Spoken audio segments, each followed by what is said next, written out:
नमस्कार, live news में आपका स्वागत है। मैं हूं तिलकराज शर्मा और आज हमारे साथ में रिटायर कर्नल गोपाल सिंह हमारे साथ में हैं।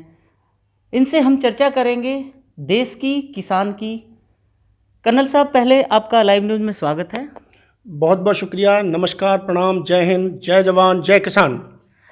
कर्नल साहब, देश की सुरक्षा को लेकर आप किस तरीके से देखते हैं देश की सुरक्षा को अभी से? देखिए, आज देश की सुरक्षा एक बहुत ही सशक्त, प्रतिभाशाली हाथों के अंदर है। और जिस प्रकार से आप देख रहे हैं 1947 से अब तक जैसा हुआ है, 1948 की लड़ाई लीजिए, 62 का वॉर चाइना के साथ में लीजिए, 65 का पाकिस्तान के साथ में लीजिए, 71 की लड़ाई लीजिए, कारगिल वॉर लीजिए, और अभी जो स्थिति बनी हुई है गलवान घाटी और पूरे LAC पर, नदन बॉर्डर्स के ऊपर, उन सारी बातों को यदि आप लें तो धीरे धीरे धीरे हर बार देश जीता है। अभी जो आप चाइना की बात कर रहे हैं, चाइना एक बहुत डर्टी गेम खेल रहा है। उसने कोरोना को फैला करके पूरे विश्व को, वो चाहता ये था कि कोरोना फैला करके पूरी अर्थव्यवस्था को अपने हाथ में काबू करे, और भारत एक उभरता देश है, इस देश को रोकने के लिए, कंटेन करने के लिए वो कोशिश करे। लेकिन वो उल्टा हुआ। उल्टा क्यों हुआ? आज 194 देशों में से 183 देश इकट्ठे होकर के वो भारत के साथ में। इसलिए उसके अलावा भारत की आज जो हमारे honourable prime minister Narendra Modi ji या पूरी सरकार बहुमत की सरकार है, और पूरा देश 135 करोड़ देशवासी देश के सुरक्षा के लिए, देश की संप्रभुता के लिए वो तत्पर हैं, और कोई भी आगे चैलेंज होता है उसके लिए मुंह तोड़ जवाब देंगे। अच्छा कर्नल साहब, अभी आपने अर्थव्यवस्था की बात की अपने आंसर में।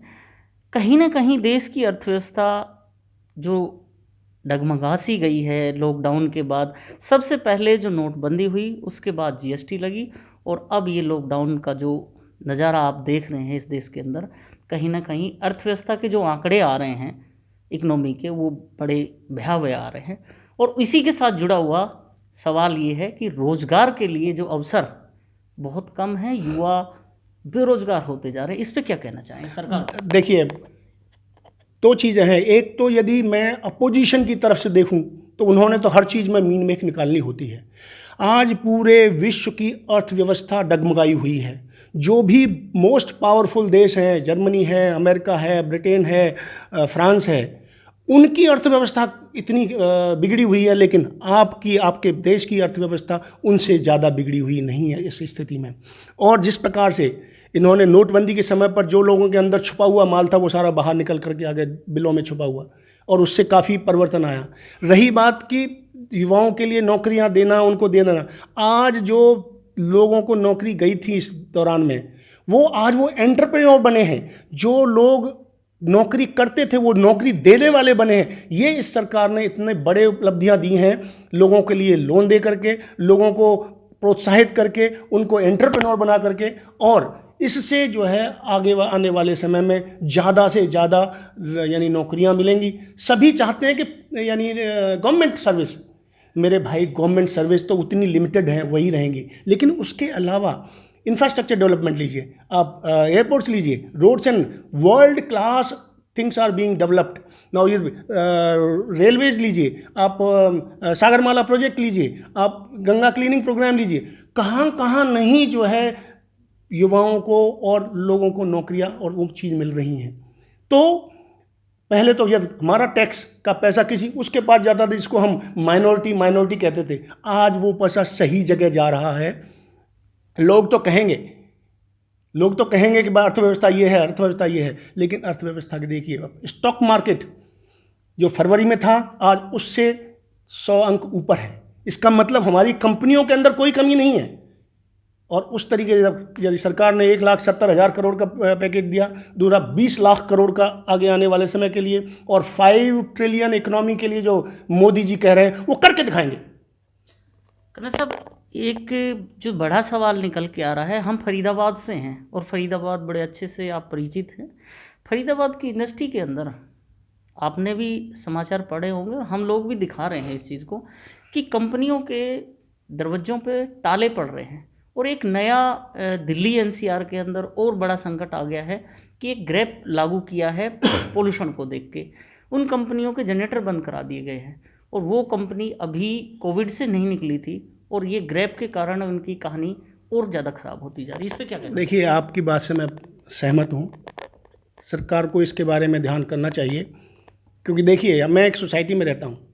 यदि यहाँ पर लिफ्ट बंद हो जाए और जेनसेट ना हम चलाएं तो कोई भी बीमार या बुजुर्ग आदमी उसको नहीं ले जाया जा सकता। लेकिन इसका दूसरा भी है कि रिन्यूएबल एनर्जी के लिए मोदी सरकार ने, मोदी जी ने पूरे विश्व के अंदर नंबर 2 पर है रिन्यूएबल एनर्जी में।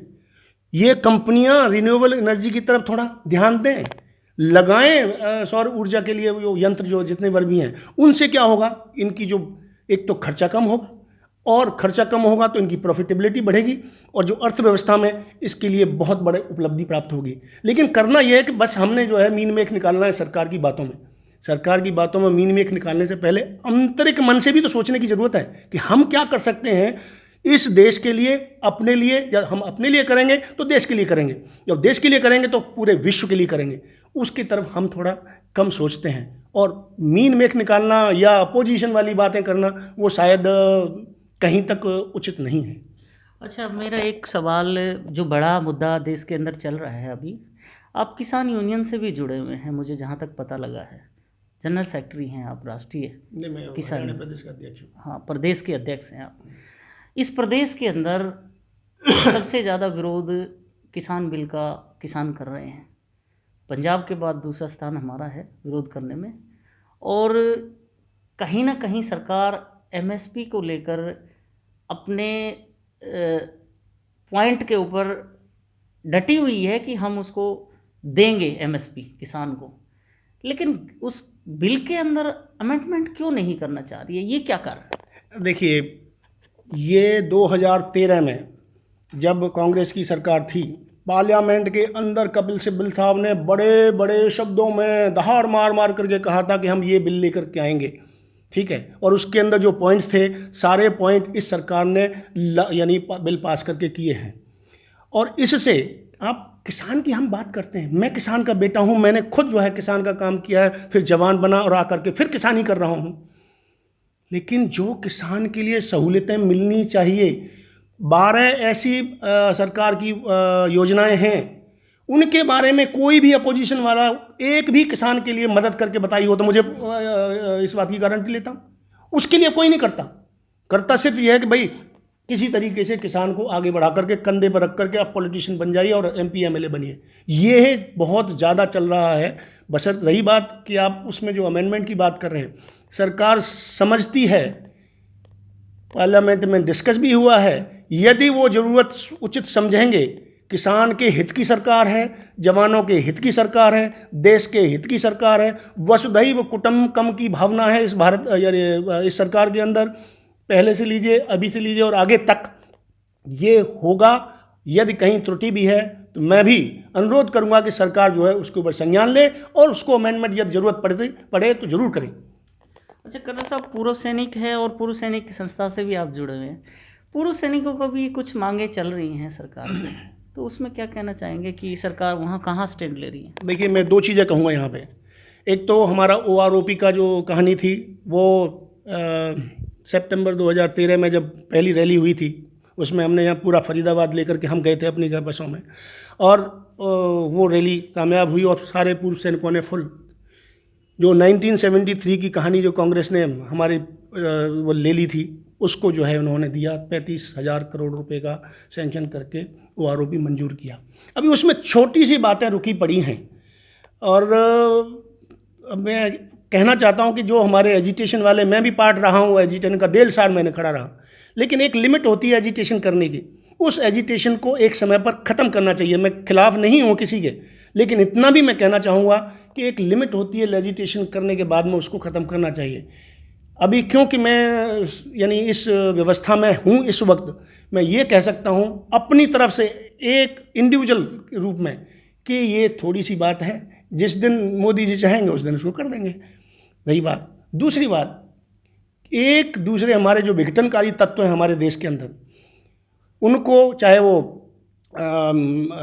क्या बोलते हैं आपके फिल्म इंडस्ट्री वाले लोग हों, चाहे जो विदेश के जो जिनको इंस्टिगेट किया जा रहा है वो हों, आप देख रहे हो आए दिन किसी न किसी दिन या पुलिस के द्वारा फौजियों के ऊपर अत्याचार करते हैं। ये बहुत ही घिनौना अपराध है। ये नहीं समझते कि जो आपकी रक्षा करते हैं, जो आपको यहाँ आपकी चैन की नींद सोते हो, वो 45-50 डिग्री सेल्सियस में साइचिन में और गलवान घाटी में और या पूरा चारों तरफ आपकी रक्षा कर रहे हैं, आप उनके साथ में इस तरह से व्यवहार। एक जवान है जो आ रहा था उधर से उत्तराखंड के लिए, अपनी 5 बोतल उसकी रम की लेकर के आ रहा था बिहार से। उस जवान को आपने पुलिस ने पकड़ लिया, बिहार की पुलिस ने, और उसको अपने उसमें रखा, लॉकअप के अंदर रखा, अभी तक नहीं छोड़ा। अब शायद आज छूट गया होगा, क्योंकि हमने पूरी कोशिश की है और उसको आगे बढ़ाने की, तो आज शायद वो छूट गया होगा। लेकिन ये क्या दर्दनाक यानी घटनाएं हैं। रही बात आप टोल ब्रिज के ऊपर बात करिए, टोल के ऊपर हमने नितिन गडकरी साहब से हमने अनुरोध किया, जनरल वीके साहब से अनुरोध किया, एक मीटिंग में हमने पूरा उनके सामने प्रेजेंटेशन दी, तो उन्होंने कहा कि जो फौजी हैं वो सर्विस में हैं, यदि वो सिविल ड्रेस में भी आते हैं लेकिन उनके पास में सर्विंग का कार्ड है, उनको एग्जेम्प्ट है, लेकिन फिर भी टोल ब्रिज वाले नहीं मान रहे। ये सरकार की कमी नहीं है, कमी उसकी है जो इम्प्लीमेंट नहीं कर रहा ऑन ग्राउंड। तो हमें भी वो सोचना पड़ेगा। सबसे मैं करबद्ध प्रार्थना करूंगा कि आपके फौजी आपके बीच से निकले हुए आपकी ही रक्षा कर रहे हैं, यदि उनके साथ में ऐसा दुर्व्यवहार करोगे, एक तो अपनी नीति के तहत और एक दूसरी नीति के तहत यदि आप ऐसा करना चाहते हो, फौज का मोराल डाउन करने के लिए करना चाहते हो, तो इससे बड़ी शर्मनाक बात, मैं तो इसको आपको देशद्रोही का नाता दूंगा। अच्छा कर्नल साहब, आपने कहा कि जैसे इम्प्लीमेंट करने वालों की लगाम किसके हाथ में होती है और वो क्यों नहीं कर पा रहे? सरकार कैसे कमज़ोर पड़ रही है, इम्प्लीमेंट नहीं करवा पा रही उनसे? देखिए, आप बिल्कुल सही कह रहे हैं। सरकार जो है आदेश देती है, आप देखिए ऊपर से लेकर नीचे तक। आप हमारे देश के अंदर जो जहर घुसा हुआ है हर एक के शरीर में, वो निकलने में थोड़ा समय लगेगा। डायलिसिस हो रहा है, घूसखोरी, बदमाशी, चोरी, डकैती, जो भी है भाई, बगैर फाइल जब भी मूव होगी, जब यानी पैसा लगेगा, ठीक है, और एक ना कुछ हंगामा करो तब आपका नाम होगा। ये सारी चीज़ें अभी तक चलती आ रही हैं। धीरे धीरे जो है इसके ऊपर अंकुश लग रहा है, मुझे पूरी उम्मीद है। और लोग भी जागरूक हो रहे हैं, और जल्दी से जल्दी मतलब कहने का ये है कि समय लग रहा है, लेकिन इसके अंदर बहुत उपलब्धियां भी हो रही हैं, ठीक है। और जैसे हुक्म यानी जितने बार भी रूल्स रेगुलेशंस हैं, आधे तो हमें खुद नहीं पता, और जो इम्प्लीमेंट करने वाले ग्राउंड पे उनको खुद नहीं पता। नई चीज़ें निकल करके आ रही हैं, सही तरीके से आदेश मिलते हैं, लेकिन वो ग्राउंड लेवल पर जो करने वाला है एक्चुअली वो उसको नहीं इम्प्लीमेंट कर रहा। क्या करोगे आप? उसको तुरंत निकाल के भगा दो, फिर दूसरा लेकर के आओ, वो उससे ज़्यादा गलती करेगा।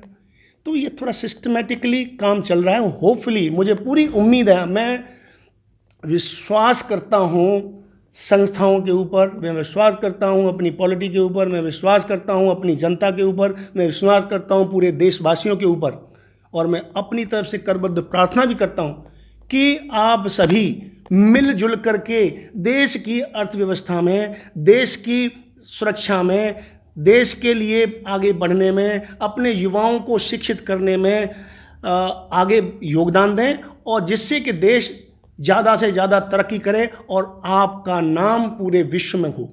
जिन्होंने बेबाकी से अपनी बात रखी और उन्होंने देश के प्रधानमंत्री को एक स्वच्छ छवि का और देश का निर्माण करता की संज्ञा देकर कहा है कि देश का नागरिक अगर जागरूक होगा तो इस देश के अंदर व्यवस्था में परिवर्तन जरूर होगा। खबरों की विस्तार से जानकारी के लिए सब्सक्राइब करें हमारा चैनल और क्लिक करें बेल आइकन पर, ताकि कोई भी खबर आपसे अछूती ना रह सके।